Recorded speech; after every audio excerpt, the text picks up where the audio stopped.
So so okay. So start பண்ணலாம். நம்மளோட first challenge வந்து 10 மினிட்ஸ் ரன் பண்ணுறது. ஸோ 10 மினிட்ஸ் ரன் பண்ணிவிட்டு அதுக்கப்புறம் புஷ்அப் ஸ்டார்ட் பண்ணலாம். இதுலேயே உங்களுக்கு ஒரு டெய்லி ஃபிட்னஸ் பண்ணுறதுக்கான ஹேபிட் வரும். 10 மினிட்ஸ்ன்றது நீங்கள் 1 வீக் எடுத்து பார்த்தீங்கன்னா ஒரு 1 ஹவர் ஓட்டலாம். 1 ஹவர் ஓடிருப்பீங்க. 1 ஹவர் 10 நிமிஷம் 70 நிமிஷம் மொத்தமாக ஓடிருப்பீங்க. கேட்கும்போது சின்ன விஷயம் மாதிரி தெரியும். ஆனால் நீங்கள் பண்ணி பார்த்தீங்கன்னா அது ரெகுலராக பண்ண பண்ண உங்களுக்கு ரொம்ப ஹெல்ப்ஃபுல்லாக இருக்கும். ஸோ கண்டினியூஸாக பண்ணணும். ஸோ 10 மினிட்ஸ் ரன் பண்ணியாச்சு. இப்போ வந்து 50 புஷ்அப்ஸ் தான். லாஸ்ட் 1 வீக்காக போட்டுட்டு தான் இருக்கும். ஸ்டார்ட் பண்ணலாமா? 1 2 3 4 5 6 7 8 10 11 12 13 14 15 16 17 18 19 20 21 22 23 24 25 26 27 28 29 30. அம்மா பார்த்தீங்களா, 4 டேஸ் தான் கண்டினியூஸாக போட்டோம் 2020. இப்போ 30 வரையும் இம்ப்ரூவ் ஆகிட்டேன். 30 போடுற வரைக்கும் டயர்டே ஆகலை. The power of consistency. Daily ஒரு விஷயத்த பண்ணால் சீக்கிரமாக இம்ப்ரூவ்மெண்ட் கிடைக்கும். ஸோ அந்த ரெகுலராக கண்டினியூஸாக பண்ணுற ப்ராசஸ் ரொம்ப முக்கியம். சத்தியமாக ஃபஸ்ட்டு 15 தான் போட்டேன். நீங்கள் ஃபஸ்ட் டே வீடியோலேருந்து டே 1 வீடியோலேருந்து பார்த்தா தெரியும். 15K ஒரு மாதிரி. ஸோ ஸ்க்ராட்ச்லேருந்து ஸ்டார்ட் பண்ணது தான்.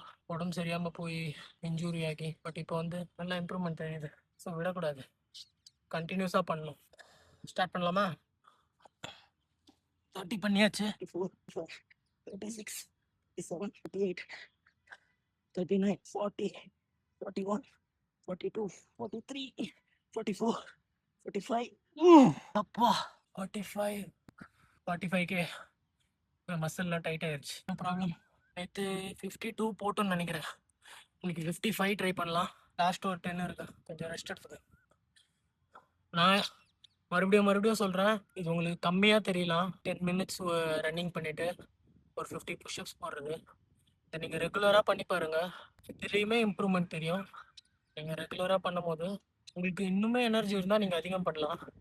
நான் இந்த ரன்னிங் புஷ்அப்ஸ் சேலஞ்செலாம் முடிச்சுட்டு நான் ஜிம்முக்கும் போவேன்.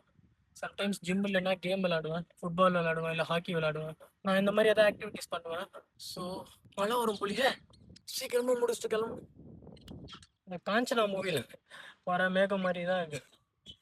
லாஸ்ட் ஒரு ஆள் தள்ளிடுவோமா? லாஸ்ட் 10 பண்ணிவிட்டு கிளம்பலாம். ஜிம் வர டைம் ஆகுது. இப்போவே மணி 6 மணி ஆகுது. Come on, last 10. கமான். 1 2 3 4 8 9 10. அம்மா 65 பண்ணியாச்சு. சாரி, 55 பண்ணியாச்சு. நேற்று 52 தான் பண்ணியிருந்தோம்.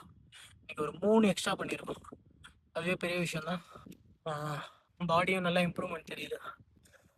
கொஞ்ச நேரம் ரிலாக்ஸ் பண்ணிவிட்டு அப்புறம் வீட்டுக்கு கிளம்ப வேண்டியதான். வீட்டுக்கு போய்ட்டு ட்ரெஸ் மாற்றிட்டு ஒரு ஜிம்மு தான். ஜிம்மில் பார்க்கலாம். ஸோ அதனால தான் கிரவுண்டுக்கு வந்துடுறேன். கொஞ்சம் ரிலாக்ஸ் பண்ணிட்டு கிளம்பலாம். ஒர்க் அவுட் பண்ணும் போது தண்ணிலாம் குடிக்கக்கூடாதுன்னு சொல்லுவாங்க. ஆனால் அது உண்மை கிடையாது. தாகமாக இருந்தால் அப்பப்போ சிப்பாக கொஞ்சம் தண்ணி குடிக்கலாம், அதில் பிரச்சனை இல்லை. ஃபுல்லாக வயிறு ஃபுல்லாக தண்ணி குடிச்சிட்டிங்கன்னா ஒர்க் அவுட் ஒழுங்காக பண்ண முடியாது. அதுக்காக வேணால் சொல்லுவாங்க. பட் தண்ணி குடிக்கிறதுனால ஒரு பிரச்சனையும் ஆகாது.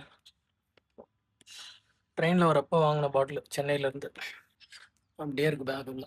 சரி ஸ்டார்ட் பண்ண. ஜிம்முக்கு போயிட்டு ஒர்க் அவுட் பண்ணிட்டு வர ஷோல்டர்லாம் பயங்கரமாக வலிக்குது.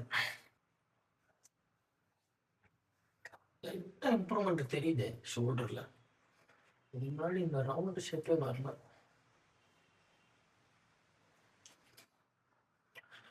கண்டிப்பாக கண்டினியூஸாக பண்ணிட்டு இருந்தா ஜிம்முக்கு போகலாமா?